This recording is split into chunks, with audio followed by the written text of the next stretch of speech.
Support comes from the Missouri Forest Products Association, saluting Earth Day on April 22nd with an ongoing commitment to help offset carbon emissions with sustainable harvesting of Missouri forests. Details at choosewood.com. Welcome to St. Louis on the Air. I'm Sarah Fensky, and we do hope you're hanging in there. These are some really stressful times. And today's show is focused on getting you up-to-date answers to some of those stressors. Later in the hour, we'll talk to an infectious disease expert with the latest on the new coronavirus and what you need to know. And St. Louis Mayor Lyda Krewson will also join us. She wants to talk to us about social distancing as well as how the city is responding to all this.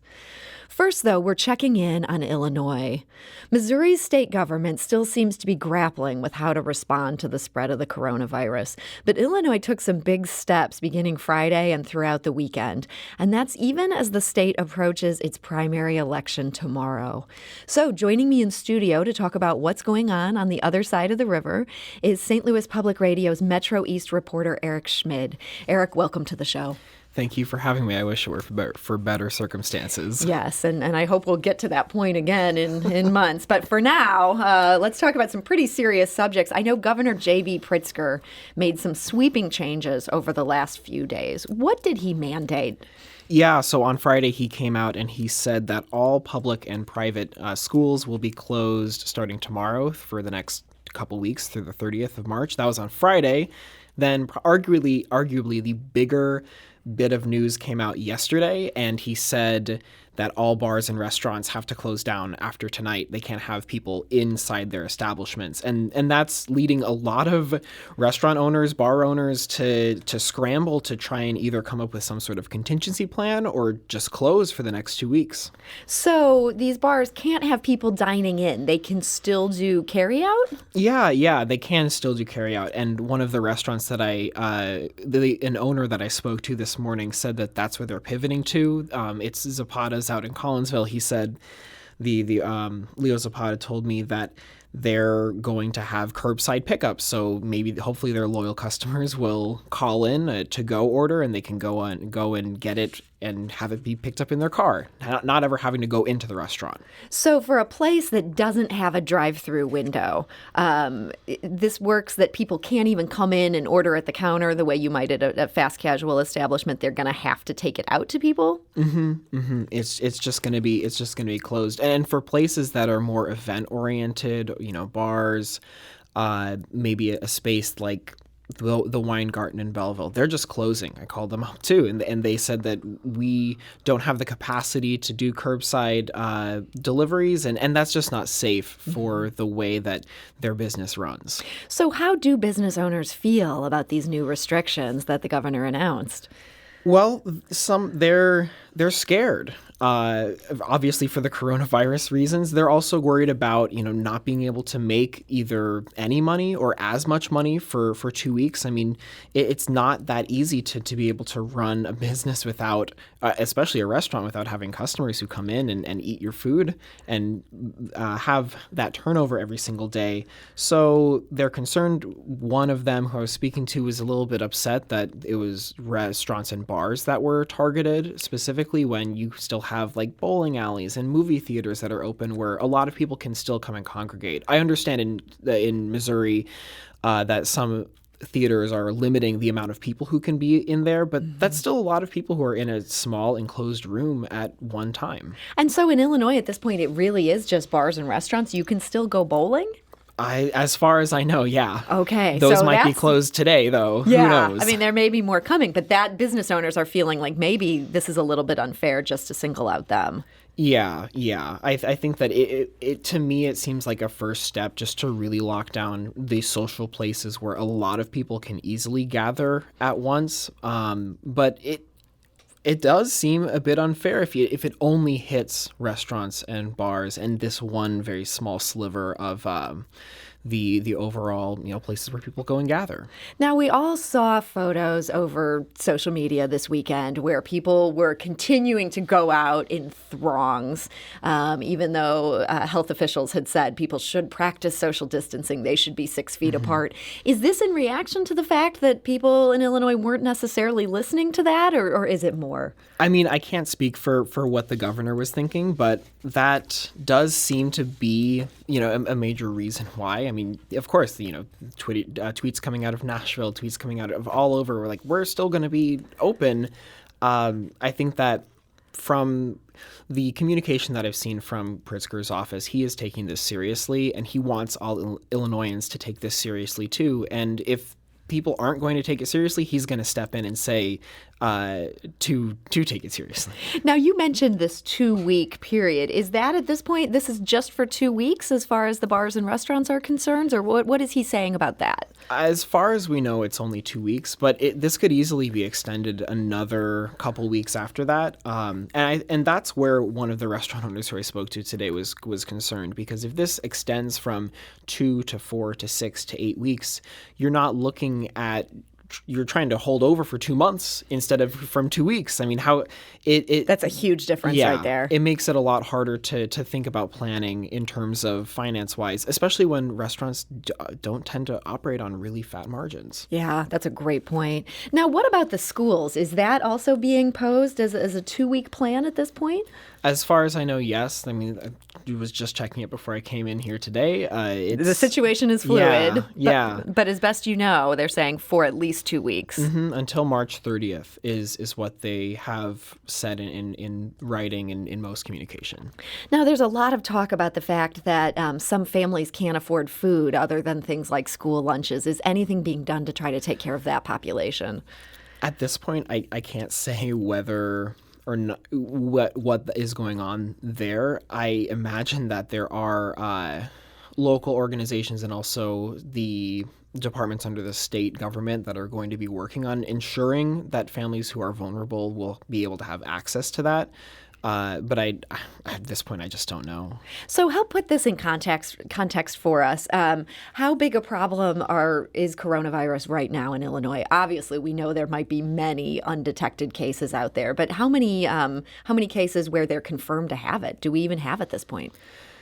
So there are a lot more confirmed cases in Illinois than there are in Missouri. I didn't get a chance to look at the official numbers right before I got in here, but it's in the upper 60s or 70s, the last that I had seen. But in the Metro East, only 3 confirmed cases. But as testing ramps up, that will likely increase just because of, how many people, if you start to test more, you'll start to see more positives. I mean, that's kind of how it goes, right? So we know it's not just in Chicago at this point. It's also in parts of the area that are much closer to St. Louis. Yes. 2 in St. Clair County and 1 in Clinton County so far. So Illinois is dealing with all this at the same time that its primary election is actually tomorrow. Talk about really bad timing. Is that going forward? Yes, it is. As early as Thursday of last week, Pritzker said the primary is going forward as planned, and that followed up with some communication from the Secretary of State office and in accompaniment with the other states that are voting tomorrow. Going forward, the polling places in the Metro East, they have moved away from nursing homes, assisted living facilities, any kind of senior living area that would have been a polling place has been moved. In most cases, it's just down the road. It's just not in that same facility to minimize contact. And clerks are encouraging the voter judges to not shake hands with voters, not hug voters. That seems like some really good advice there. It's sad maybe they'd even have to say that, but yes, don't hug your poll worker. Also cleaning down the equipment. If anybody goes into the poll and is coughing or sneezing, then immediately disinfecting that space. But the clerks said that there were a lot of election judges that checked out, that they said that they called out. They don't want to be an election judge anymore. And a lot of those election judges are older individuals. But they have said that they were able to backfill those election judge positions, reaching out to teachers, husbands and wives, college students who are coming back to the region to do it. But a lot of election judges were calling out and that led to a lot of headaches for them in terms of organizing. I imagine. But they feel at this point they have enough poll workers to go forward with this. People are willing to show up and do that. Yeah. I think it'll be a real question of whether voters are willing to show up. Do we have any sense of what turnout could look like for this? Well, yeah. Tom Holbrook, who's the county clerk in St. Clair County, told me that he said, based on our early voting returns, people are really they're not turning out. It's going to be a very depressed turnout. Just based off of what we've already seen. I mean, and people who are deciding whether or not they want to go to the polls tomorrow. I mean, think about all of the other things that they have on their mind with the coronavirus. Voting is not likely to be top of mind, especially when it's a way to either spread or get the coronavirus. People might well choose to stay home. And we do have a note from one of our producers. The Chicago Tribune reports that there are now more than 90 cases in Illinois statewide. And we do want to reiterate, those are just people who have been tested. There may well be lots of people out there in the population who haven't known to get a test or haven't been able to get a test. It's certainly on the low end of the number of cases we're talking about. Now, I know in Illinois you can vote early. So early voting continues today. That's something people can still do if they want to avoid potential crowds. Yeah. The governor encouraged people to use early voting as best they could, vote by mail in that situation. He encouraged all of the polls to open extended hours for early voting and said that was the best way to avoid crowds if you wanted to. And that will extend today and will extend tomorrow. If you're interested in becoming a voter election judge, if that's something that you want to do and you live in St. Clair County, I think that they're accepting phone calls until 5 or 6 p.m. Even today. now, they're still recruiting new election judges. Interesting. So with this vote that is going to take place tomorrow and is already happening in early voting, obviously the Democratic Party's presidential primary is the big thing on this ballot. Even as it feels like that race is not quite as exciting as it was back in Super Tuesday when there were more people in it. Is this state believed to even be hotly contested at this point? The political scientists that I've spoken to have said it's very likely that Illinois will follow the same trend as Missouri and Michigan. I mean, they said that Illinois' voting population, the Democratic voting population, mirrors a lot of what we see in Missouri and Michigan, an agricultural state, manufacturing state. And given that, it's likely that we'll see Vice President Joe Biden win across the board in many counties, as he won all of the counties in Michigan and Missouri. Now, last time around, it was close. In 2016? Yes, in 2016 it was. So this was Sanders versus Clinton. Who ended up winning Illinois that year? Clinton by a very small margin. She won a lot of the urban centers. I know she won St. Clair County, but Sanders won Madison County. Sanders won a lot of counties that were downstate outside of Cook County, the Chicago Collier counties area. But this time around, it's looking like if Illinois is like Missouri and Michigan, every single county will go to Joe Biden. Okay, that could be interesting, that these same rural counties where Senator Sanders did so well back in 2016, those do not look like areas he's doing well in 2020. I think it might.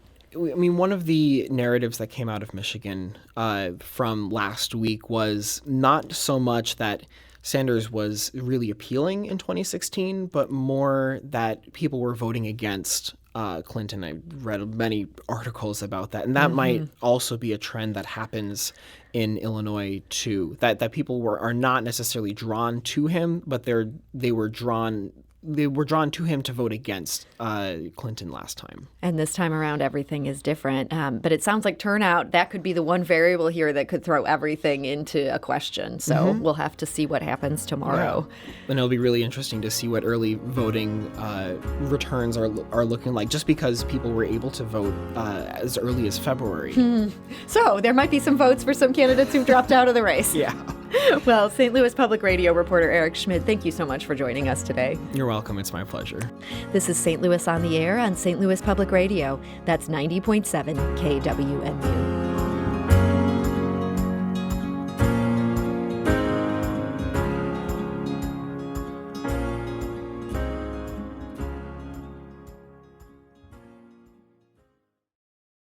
Support comes from the Missouri Forest Products Association, saluting Earth Day on April 22nd with an ongoing commitment to help offset carbon emissions with sustainable harvesting of Missouri forests.